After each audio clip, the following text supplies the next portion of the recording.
پیچھے 16 اپریل 1938 کو قائد اعظم محمد علی جناح، جن کی تصویر کے سائے میں ہم سب بیٹھے ہیں، انہوں نے فرمایا تھا، کمی بیشی اللہ معاف کرے، کوئی مفہوم اس طرح کا ہے کہ a Muslim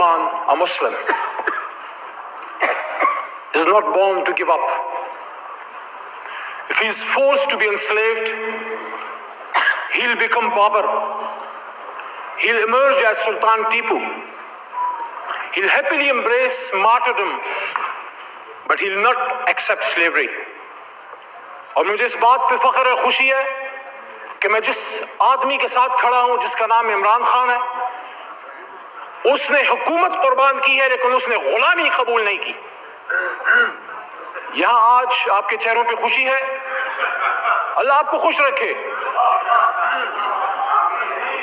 آج میں نے جس طرح پہلے دن اپنی ڈیوٹی سنبھالی تو عمران خان کے ایک سپاہی کی طرح اور ریاست پاکستان، حکومت پاکستان کے ایک خادم کے طور پہ آج پارلیمانی امور کی میری ڈیوٹی تمام ہوئی۔ آج کا دن وہاں بہت سے سوال بھی چھوڑے جا رہا ہے۔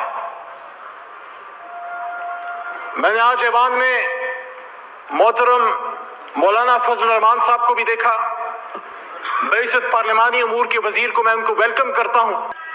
تاریخ ان کے لیے بھی چھوڑے جا رہی ہے کہ جس شخص، جس مرد بحران کو میرے محترم مولانا صاحب یہودی اور امریکی ایجنٹ کہتے تھے، یہ کیسا ایجنٹ تھا جس کو ہٹانے کے لیے امریکہ نے ایڑی اور چوٹی کی زور لگا دی۔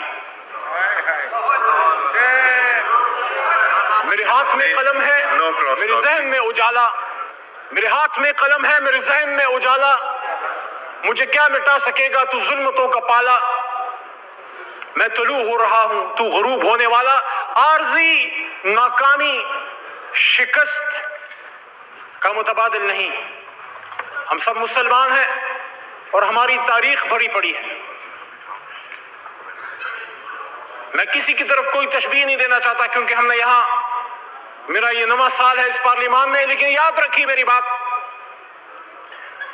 میدان کربلا میں عارضی شکست ضرور ہوئی تھی حضرت حسین رضی اللہ تعالیٰ عنہ کو، لیکن دنیا ان کو یاد رکھتی ہے۔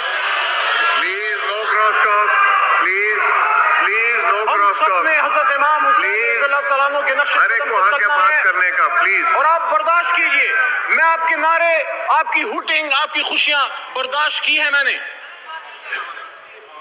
اور ہم سب حضرت امام حسین رضی اللہ تعالیٰ عنہ کے پیروکار ہیں، اور یہ میسج ہر اس شخص کے لیے جو آزادی کا پیروکار ہے، جو غلامی کے خلاف ہے۔ آپ کے دل میں تمنا تھی کہ عمران خان صاحب جو ہیں ان کی حکومت ختم ہو، انشاءاللہ اس کرسی پہ میرا لیڈر ایک بار پھر آئے گا، انشاءاللہ اس کرسی پہ عمران خان صاحب پھر آئے گا، عوام کی طاقت سے آئے گا، 2/3 سے آئے گا۔ برداشت کریں، تھوڑا صبر کریں، برداشت کریں۔ ہر عمران خان صاحب کا گناہ کیا ہے؟ عمران خان صاحب کا گناہ یہ ہے، میرے چھوٹے بھائی ہیں لیکن لیڈر ہیں، میں احترام سے نام لوں گا، بلاول صاحب بیٹھے ہیں۔ بلاول صاحب، عمران خان صاحب کا گناہ یہ ہے کہ جب آپ کے نانا نے آج سے سالوں پہلے اسی اسلام آباد میں مسلم امہ کو اکٹھا کیا تو انہوں نے ایک بار اکٹھا کیا، اور میرے لیڈر عمران خان صاحب نے 2 مہینے میں 2 بار اکٹھا کیا اللہ تعالیٰ کے کرم سے۔ اسی OIC کی کانفرنس میں عمران خان صاحب نے، میں وہاں سے دیکھ رہا تھا، آپ ہنستے جائیں، آپ کے ہنسنے سے میرے حوصلے کم نہیں ہوں گے۔ میرے پیچھے بھی کروڑوں لوگ کھڑے ہیں، میرے لیڈر کے پیچھے بھی کروڑوں لوگ کھڑے ہیں، اور ہم دشمن نہیں ہیں، ہم نے مل کے پاکستان کو بنانا ہے، لیکن آپ کے طریقہ کار سے ہمیں اتفاق نہیں۔ وہاں پہ عمران خان صاحب نے کھڑے ہو کے جب ہم سن رہے تھے، انہوں نے یہاں اسپیچ کرتے ہوئے فرمایا، وقت ثابت کرے گا کہ کون اصلی شیر ہے۔ آپ کے الفاظ آپ کو مبارک ہوں، وقولوا للناس حسنا، میری تربیت ایسی نہیں ہوئی۔ عمران خان صاحب نے کہا کہ ہم مسلم بلاک بنائیں گے، عمران خان صاحب نے مسلم بلاک کی بات کی، یہ ان کا گناہ ہے۔ عمران خان صاحب نے آزاد خارجہ پالیسی کی بات کی، یہ ان کا گناہ ہے۔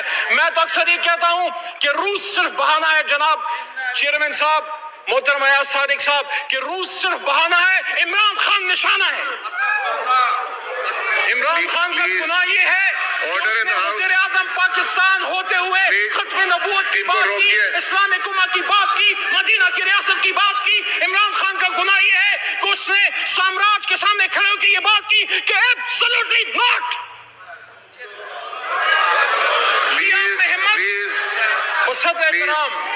وسط احترام پرویز اشرف صاحب بھی تشریف فرما ہے، اور میرے خیال میں گیلریز میں سابق وزیر اعظم محترم گیلانی صاحب بھی تشریف فرما ہے۔ میرے اپوزیشن لیڈر وہاں پہ رہے، آپ کے ساتھ سینٹ میں نے بڑا کام کیا، لیکن جناب چیئرمین صاحب، ایک وہ بھی وقت تھا دنیا نے دیکھا کہ یہاں پہ امریکن بوٹس آئے، ایبٹ آباد آپریشن ہوا، اور ایک یہ بھی وقت ہے کہ وہ وہاں منصوبے بناتے رہے کہ اگر عمران خان کی حکومت نہ گری تو Pakistan things will get tough for Pakistan, اور یہ بھی کہتے ہیں کہ ہاں اگر عمران خان کی حکومت گر گئی اور عدم اعتماد جو آپ نے ابھی کامیاب کی ہے کامیاب ہو گئی تو ہم پاکستان کو معاف کر دیں گے۔ میرے چیئرمین صاحب، اللہ کے 99 ناموں کے نیچے بیٹھ کے ہم ماہ رمضان میں اللہ سے معافی کے خواستگار ہیں، امریکہ سے معافی کے خواستگار نہیں، لیکن پھر بھی آپ جیتے ہیں آج، ہم گریس سے برداشت کریں گے۔ لیکن یہ میری بات یاد رکھیے گا، یہ میری بات یاد رکھیے گا جناب چیئرمین صاحب، چلتے ہیں دبے پاؤں کہ کوئی جاگ نہ جائے، چلتے ہیں دبے پاؤں کہ کوئی جاگ نہ جائے، غلامی کے اسیروں کی یہی خاص ادا ہے۔ دوبارہ سناؤ، چلتے ہیں دبے پاؤں کہ کوئی جاگ نہ جائے، غلامی کے اسیروں کی یہی خاص ادا ہے۔ ہوتی نہیں جو قوم حق بات پہ یکجا، اس قوم کا حاکم ہی فقط اس کی سزا ہے۔